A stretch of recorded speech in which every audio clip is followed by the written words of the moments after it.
with your play the last 2 days?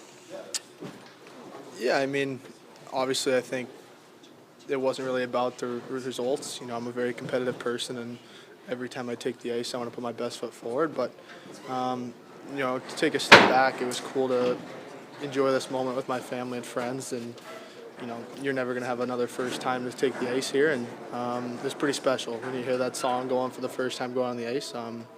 Just tried to soak it all in, and it was a fun 2 days of hockey. Last night was crazy, right? Yeah, I definitely haven't played in an atmosphere quite like that. So for hockey in the middle of September to look like that, it was something I haven't seen in my career. What was going through your head last night when you were waiting to go on the ice and the sun was playing?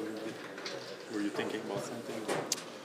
Yeah, I mean, usually I'd just, you know, say a little prayer, kind of just do a little positive, you know, talking to myself. But I think last night I just wanted to just soak it all in. I wasn't really thinking much, just wanted to take it all in because, you know, you don't get another first time to do that. What did you like and what you were able to show in those 2 games? I think it was, you know, it's always a bigger picture. I think I'm far from the end result of, you know, what my game's going to look like, you know, in a long time. But this week, just tried to play calm and play within myself. And I thought for the most part I did that. And, you know, there's still so much room for growth. So we'll get right back at it this week. You have family from Montreal this weekend?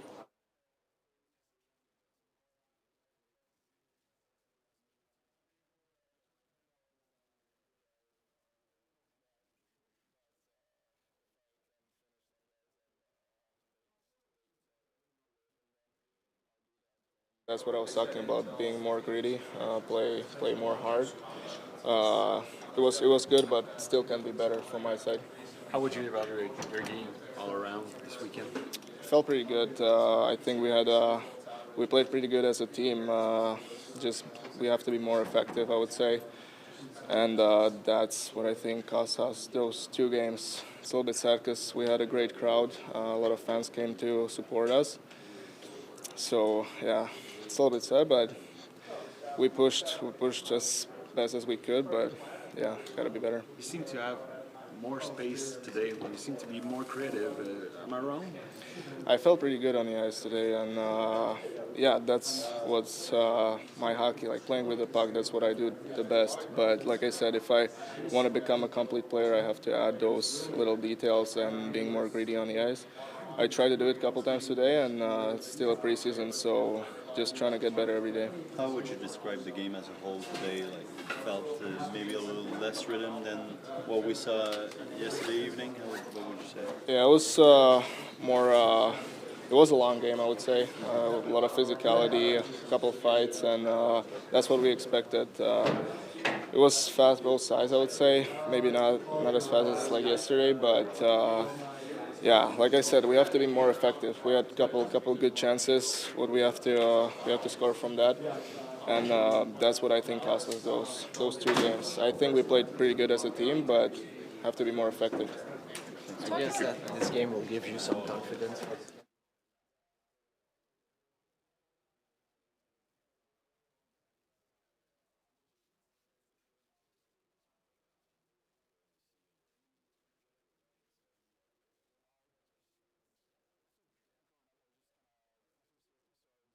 Sabres fan. Tim Conley was my neighbor growing up, so we were kind of fans of him when he was playing for the Islanders and then went to the Sabres. So, you know, people tell me all the time, we're pretty close with Craig Rivet, who played here. I think he wore the C here as well.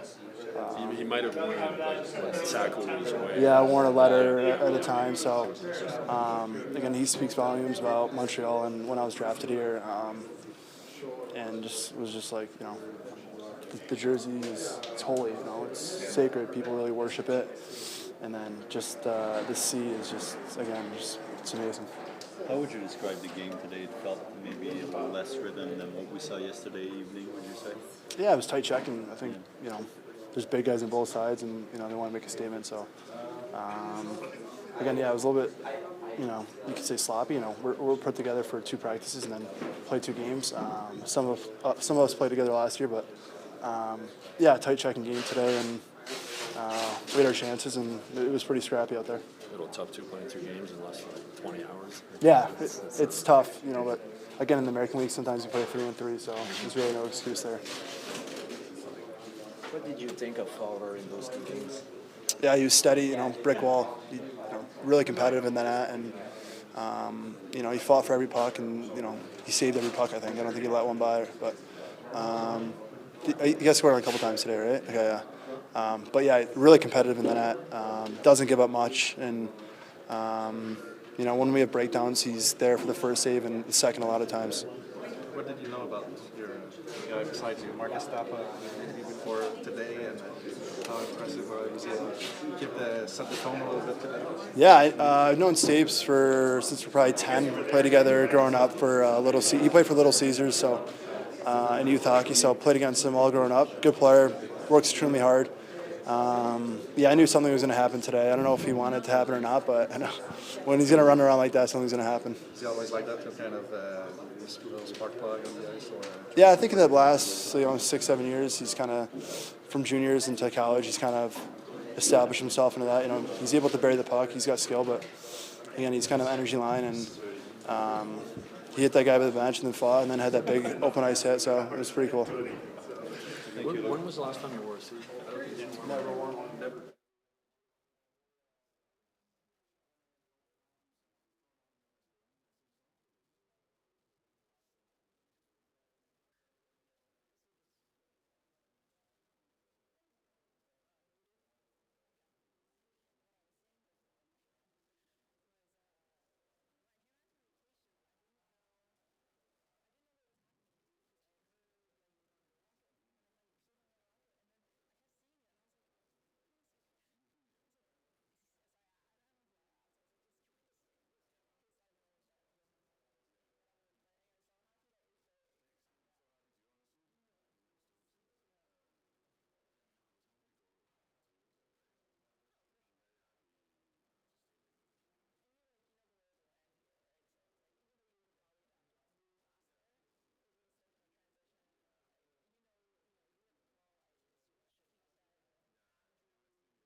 Salut. Tout d'abord, qu'est-ce qui explique l'absence d'Ivan Demidov de la formation aujourd'hui? Est-ce que c'était prévu avant le week-end ou c'est sa performance d'hier?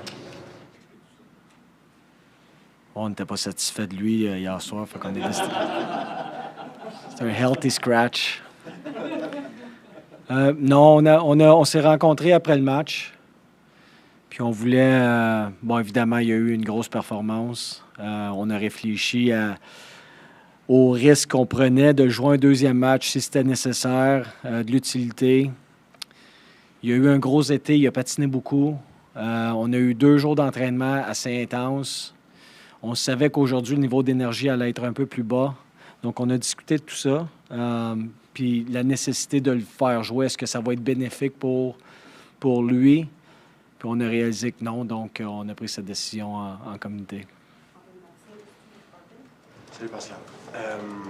Filip Mesar vient de dire que je sens que j'ai encore beaucoup à prouver aux partisans des Canadiens. Je sais que plus tôt cette semaine, on abordait avec toi le besoin de grit, là, même s'il y a eu un petit malentendu au niveau de comment être plus griteux. Mais écoute, il a quand même démontré beaucoup offensivement aujourd'hui. Est-ce que Filip, à ton avis, a le potentiel, le talent offensif pour jouer dans la Ligue nationale? Est-ce que c'est suffisant, son talent offensif, naturellement? Non. C'est pas suffisant. Le talent offensif d'un joueur, il faudrait que tu sois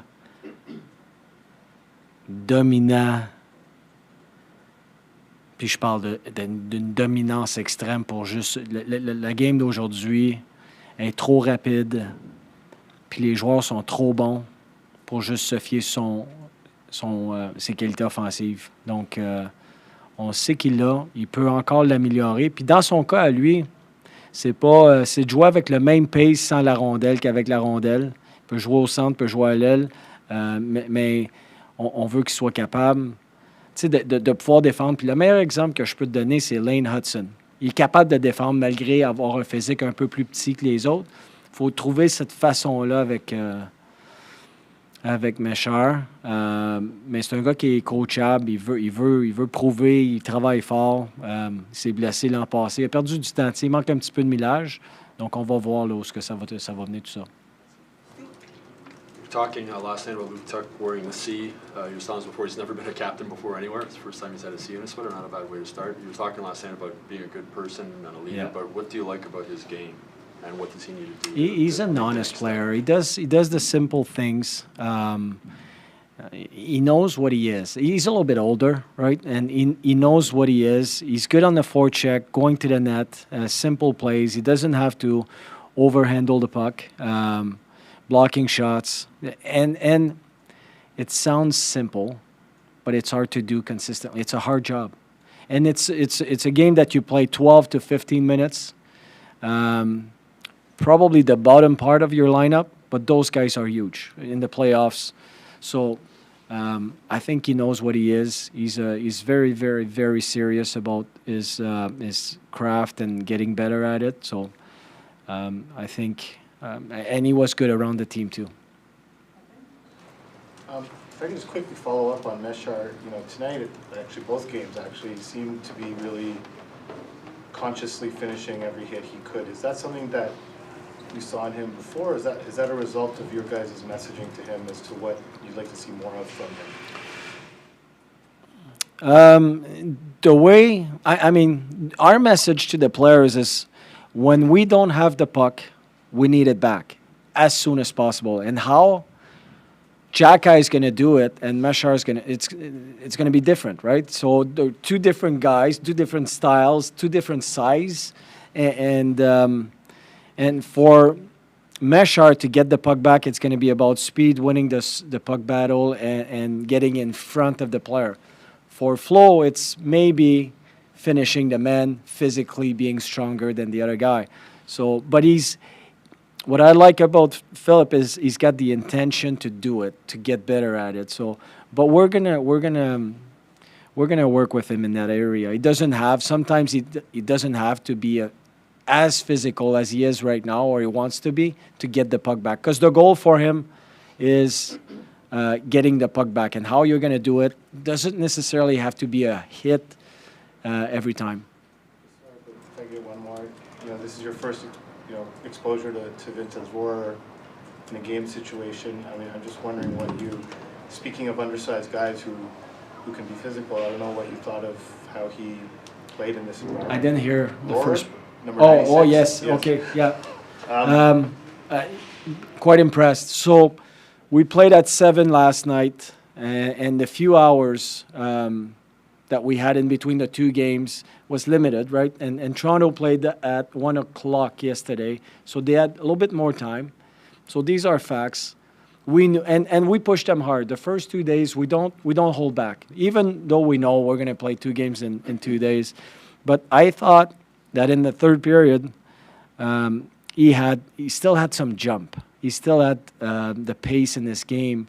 Made some plays, great cutbacks, creating offense, but also not at the cost of playing good defensively. So I liked him. I liked him, and you know, he plays in the Swiss League with men, and he hasn't played the power play in 2 years. He said guys are just, you know, older than me, more, and I can tell. But he played the PK, so he's got this in his toolbox. Very cerebral kid, young man. So he's interesting guy. Pascal, qu'est-ce que tu as pensé des 2 prestations de Fowler? On dirait qu'il donnait de la confiance, là, même si vous avez perdu les 2 matchs. Oui, non, il y a une présence sur la patinoire, il y a une présence dans la chambre. Le gars, il y a un aura qui lui est propre. Il ne joue pas de game, là, ça vient juste naturellement. On avait des options, on avait pensé à le jouer un match complet, puis jouer les 2 autres gardiens de but aujourd'hui. On a discuté, le faire partir, les 2 matchs. Finalement, on a décidé de faire ça. Il a parlé des scénarios, puis il était confortable avec ça. Donc, j'ai aimé comment il a réagi. J'ai aimé comment il est agressif dans le net. Il certainement donne la confiance aux joueurs devant lui. Pascal, bonjour. Salut. Windex se décrit un peu comme un couteau suisse. Aujourd'hui, fabrique des jeux, distribue des coups d'épaule, responsable défensivement. Est-ce qu'on a vu pas mal un peu le package qu'il peut offrir selon toi? Tu le connais, là? Il y a un shift en première période, juste avant le premier combat. Il bloque un tir, il gagne une bataille. C'est une race, c'est une course pour une rondelle libre. Il finit son shift avec une mise en échec. Il s'en vient au banc. Puis ça, bien, s'il se concentre à faire ça, s'il est capable de faire ça constamment, encore une fois, ce que je disais de Tuch tantôt, c'est difficile de faire ça constamment. C'est relativement simple, mais c'est difficile à faire. Je pense qu'il se donne une vraie bonne chance de graduer. Donc. Mais on est en effet, c'est un gars qui peut jouer au centre, il peut jouer à l'aile, il peut jouer en avantage numérique, des avantages numériques. Mais je pense qu'il va falloir qu'on le spécialise un petit peu plus pour lui donner une meilleure chance de graduer. Un gars comme Ryan Packer, compte tenu de son statut de haut choix au repêchage, il a été blessé. C'est un gars plus cérébral dans les tournois, plus échevelé. Est-ce qu'il y a des attentes ou c'est vraiment un tournoi juste pour qu'il retrouve la forme? Un peu des deux. On a des attentes, évidemment. On veut voir les choses qu'on a enseignées l'an passé. On veut qu'il retrouve la forme. Je trouve qu'il était bon dans les 2 matchs, mais je voyais aussi des moments où son manque de millage, son manque d'expérience était visible. Puis en même temps, bien, on regarde ses décisions avec la rondelle, comment rapidement il est capable de lire des options, comment vite son computer is. Donc, c'est une combinaison des deux. Puis c'était aussi d'y donner des minutes là, avant que le camp commence, là, à enlever cette trouille-là, dans son cas, lui. Défensivement, le fait qu'il ne soit pas dominant, ben, comme Darnell aujourd'hui, tout ça, c'est pas un souci, là. Bien, on veut tout le temps qu'il soit bon défensivement. On sait que c'est une partie de son match, il va falloir qu'il améliore. Mais l'an passé, lorsqu'il jouait, lorsqu'il est revenu au jeu, puis on a créé un genre de momentum, il était capable de faire un bon boulot. Donc, je pense qu'il va être capable. Puis dans son cas, à lui, je pense que physiquement, il n'est pas rendu à... C'est pas rendu au maximum. Il n'a pas fini son développement physique. Donc, avec le temps, ça va prendre un peu de temps. Pascal, tu as parlé un petit peu de Fowler tout à l'heure. C'est pas un endroit facile pour garder les buts ici, évidemment. Qu'est-ce que tu veux dire? Je sais pas. Il semble avoir une bonne assurance en lui, en ses moyens. Est-ce que tu dirais que sa température mentale est au bon endroit pour avoir du succès ici? Je le connais un peu, parce qu'il est arrivé en fin de saison l'an passé. Mais de ce que je connais jusqu'à présent, je pense qu'il y a le mindset puis l'approche pour avoir du succès dans un marché comme Montréal. Je pense que sa personnalité fait en sorte qu'il peut être un joueur qui va utiliser cette situation-là qui est demandante, qui est difficile, effectivement, pour pouvoir performer dans un marché comme Montréal, de ce que je connais jusqu'à présent. Question? OK.